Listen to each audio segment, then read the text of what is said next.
नचनिया गांव में रहने वाले करण और यश दोनों मुंबई की एक कंपनी में काम करते थे और मुंबई से 3 साल बाद अपने गांव लौट रहे थे। उनकी ट्रेन रात के करीब 2 बजे स्टेशन पर पहुंचती है।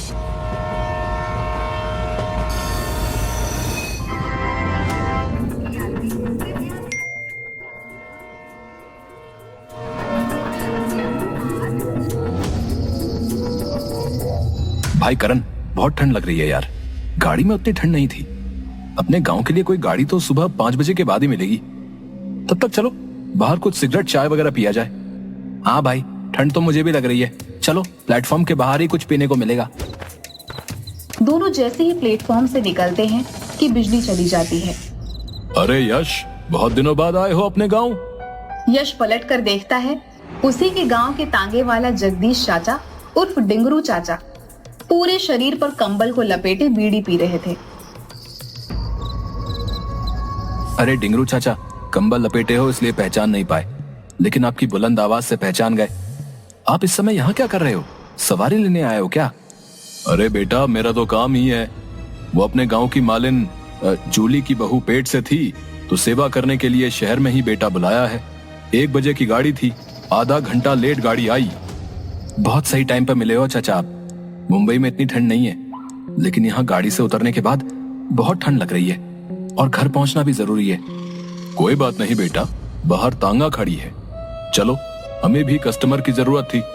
1 से भले 2।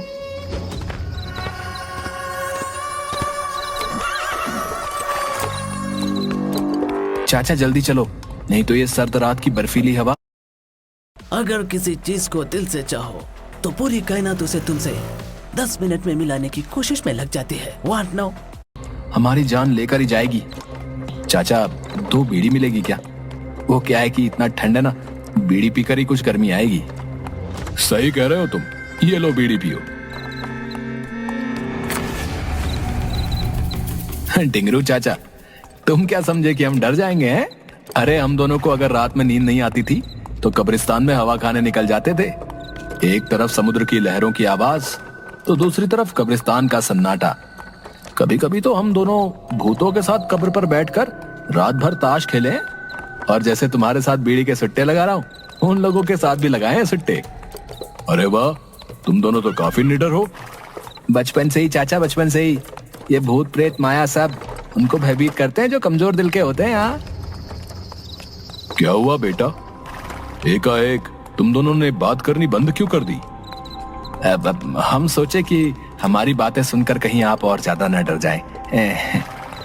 और वो चाचा, ठंड ज्यादा ही लग रही है, इसलिए बोलने का मन नहीं कर रहा है। ठीक है, चलो तुम्हें वहां पर ले चलते हैं, कुछ गर्माहट बढ़ेगी। गांव अभी 13 किलोमीटर दूर है। ये तो गांव जाने का रास्ता नहीं लग रहा। किधर से ले जा रहे हो हमें? वो देखो आग की लपट, जी भर के हाथ सेक कर गर्माहट ले लो। अरे यश, ये कोई शमशान लग रहा है। यहाँ पर तो चिताएं जल रही हैं। ये कहाँ ले जा रहा है हमें? टिंगरू चाचा, ये कहाँ ले आए हो हमें?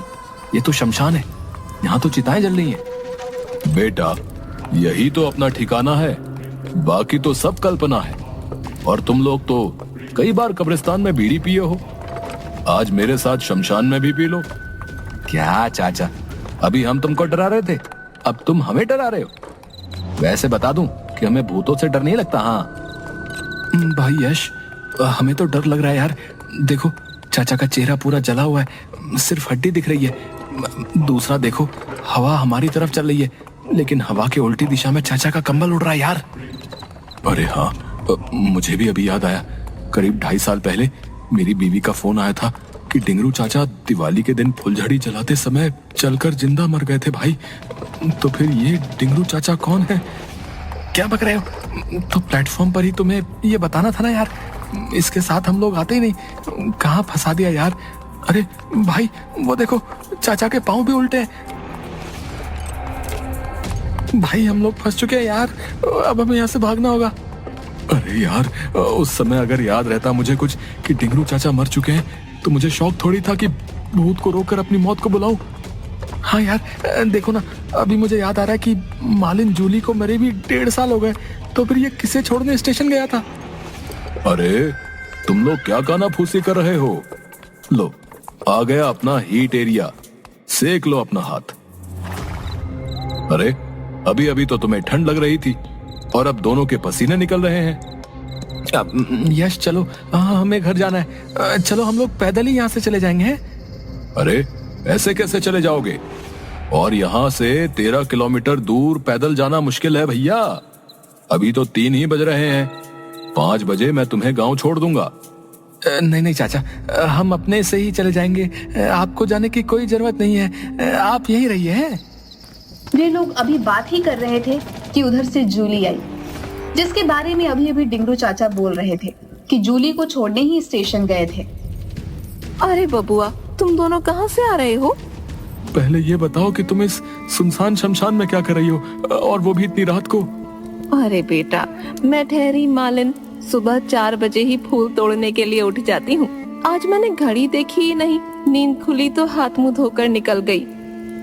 वो सब तो ठीक है, लेकिन फूल तोड़ने 13 किलोमीटर दूर कैसे आ गई?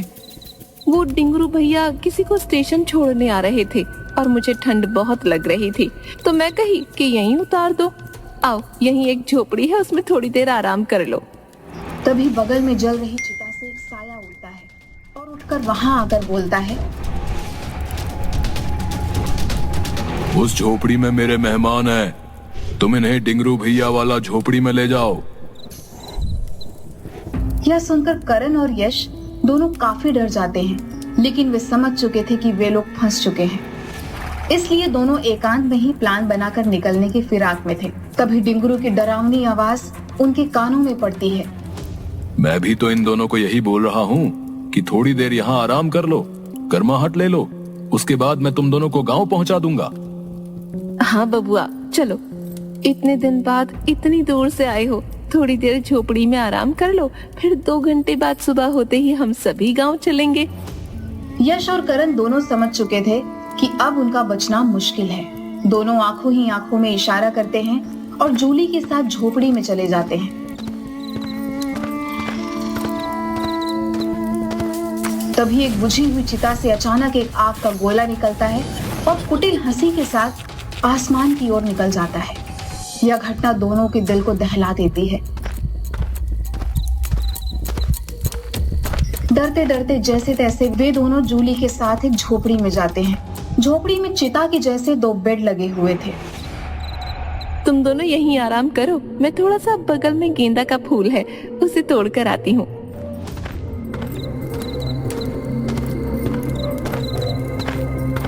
करण, सोना नहीं, ये लोग हमें मार कर अब प्रधानमंत्री लोन योजना में ब्याज दर 9% से 12% के बीच होती है, पर अगर यही लोन साथ ले जाने की ताक में है। बगल वाली झोपड़ी से सुनो कैसी रुदन की आवाजें आ रही हैं, जैसे कोई किसी का गला दबा रहा हो।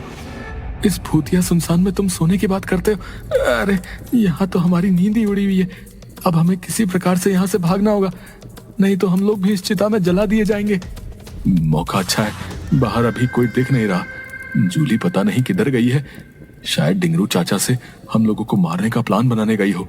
चलो चुपके से इधर पीछे से हम लोग निकल जाते हैं। चलो भाई, किसी तरह मुझे गांव पहुंचा दो, तुम्हारा यह एहसान जिंदगी भर नहीं भूलूंगा। मेरी बच्ची सुबह उठते ही मुझे खोजेगी, वो बेसब्री से मेरा इंतजार कर रही है। 1 मंथ पहले से ही मैं उसके पसंद के खिलौने जमा कर रहा हूँ ताकि उसे दूं तो वो खुश हो जाए। अरे यार, मेरा भी लगभग यही हाल है भाई। कल ही मेरी मुन्नी से बात हुई थी, वो बोल रही थी कि वहां से एक बारबी डॉल लेके आना। इसी बैग में वो बारबी डॉल है, पता नहीं क्या होगा। मेरी मुन्नी तो मेरे बिना जी ही नहीं सकती यार।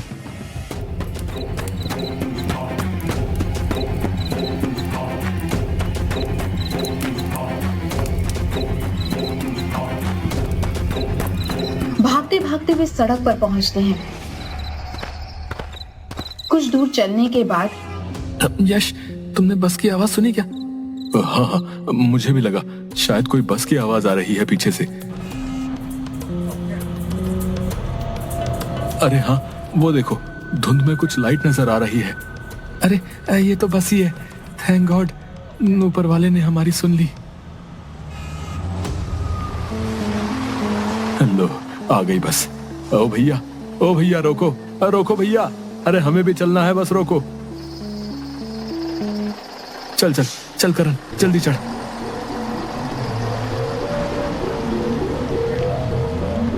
यश, ये कंडक्टर का चेहरा मुझे कुछ जाना पहचाना सा लग रहा है, लेकिन पता नहीं चल रहा है कि इसे कहाँ देखे हैं। हाँ यार, मुझे भी ऐसा ही लग रहा है। अरे, ये तो अपने ही गांव का गिरधारी है। हम लोगों के स्कूल में गार्ड था जब हम लोग हाई स्कूल में थे, याद है? उसी समय तो ये मर गया था, इसके ऊपर बिजली गिर गई थी, मर गए। पीछे देखो, सारे पैसेंजर हमारे गांव के मरे हुए लोग हैं। बस अचानक एक ब्रेकर से लगकर उछलता है। करण और यश दोनों की आंखें बंद हो जाती हैं। उन्हें लगता है कि कोई बड़ा सा एक्सीडेंट हुआ है। जब आंखें खोलते हैं तो देखते हैं कि बस की जगह तांगे पर सिर्फ वे दोनों बैठे हुए हैं। ड्राइवर की जगह डिंगरू तांगा चला रहा है। वह कुछ सोच पाते तब तक पीछे मुड़कर डिंगरू बोलता है, अरे तुम दोनों वहां से भाग क्यों आए? जूली बता रही थी कि दोनों को आराम करने के लिए बोले थे, पर न जाने कहां चले गए। मुझे तांगा लेकर खुद आना पड़ा। चलो, हमें तुम्हारी जरूरत है। अगर सुबह हो गई तो फिर दिक्कत हो जाएगी। चाचा, हम तुम्हारे बच्चे के समान हैं, छोड़ दो हमें। हमारे छोटे छोटे बच्चे घर पर इंतजार कर रहे हैं, जाने दो। अरे बहुत दिनों के बाद गांव का कोई आदमी मिला है, तुम दोनों हमारे मेहमान हो भाई। चलो, फूलमती भी तुम दोनों का इंतजार कर रही है। अब तुम्हारा घर ये गांव नहीं, शमशान में ही तुम दोनों का घर होगा। देखो यार, बस कुछ ही पल में सवेरा होने वाला है। सामने मंदिर है, तुम किसी तरह मंदिर के पास पहुंचो, मैं इसे देखता हूँ। ठीक है, मैं कूदकर भाग रहा हूँ, तुम अपना ख्याल रखना। अचानक करण तांगे से कूदकर भागने लगता है। यह देखकर डिंगरू उसे पकड़ने के लिए उसके पीछे उड़कर जाता है और उसे मंदिर पहुंचने से पहले ही पकड़ लेता है। लेकिन इधर यश भागते हुए किसी तरह मंदिर के पास पहुंच जाता है। पीछे पीछे करण को अपने बाह में दबाए डिंगरू वहां उड़कर पहुंच जाता है, लेकिन मंदिर के अंदर नहीं घुस पाता। वहीं से चिल्लाता है, यश जल्दी से बाहर निकलो, छुपने का कोई फायदा नहीं। डिंगरू चाचा, आप चले जाओ, आप मर चुके हो, हमें मालूम है। आपकी दुनिया अलग है और हमारी अलग। मैं आपके साथ नहीं जा सकता। तुम दोनों का खून पीने के बाद ही हमें मुक्ति मिलेगी। अगर तुम नहीं आए तो तुम्हारे दोस्त करण को इसी समय मैं मार डालूंगा। यश किसी प्रकार डिंगरू को अपनी बातों में फंसाए रखता है। तभी धीरे धीरे सूर्य भी उदय होने लगता है। सूर्य की किरणें सीधे गुंबद पर पड़ती हैं। उस गुंबद पर रोशनी के पड़ते ही चारों तरफ रोशनी फैल जाती है। जैसे ही वो रोशनी डिंगरू पर पड़ती है, वह चिल्लाते हुए करण को छोड़ देता है और धुआं बनकर गायब हो जाता है। आज की रात मैं कभी नहीं भूलूंगा यार।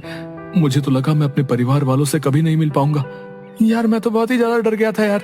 मैं तो सोच रहा था कि काश एक बार उनसे आखिरी बार मिल पाता। भगवान करे आज जो भी हुआ वो सब दोबारा ना हो। आज हम भगवान की कृपा से ही बच पाए हैं। चल जाके उनका आशीर्वाद लेते हैं। यश और करण दोनों मंदिर में जाकर भगवान को प्रणाम करते हैं। हमारी मदद के लिए बहुत बहुत धन्यवाद प्रभु, बहुत बहुत धन्यवाद। हम पर अपनी कृपा बनाए रखिएगा। हाँ प्रभु, आज आपकी ही वजह से हम अपने घर वालों से मिल पाएंगे। इसी तरह हमेशा हमारे साथ रहिएगा। चल अब घर चलते हैं, घर वाले इंतजार कर रहे होंगे। तू सही कह रहा है यार, अब हमें घर चलना चाहिए। चल।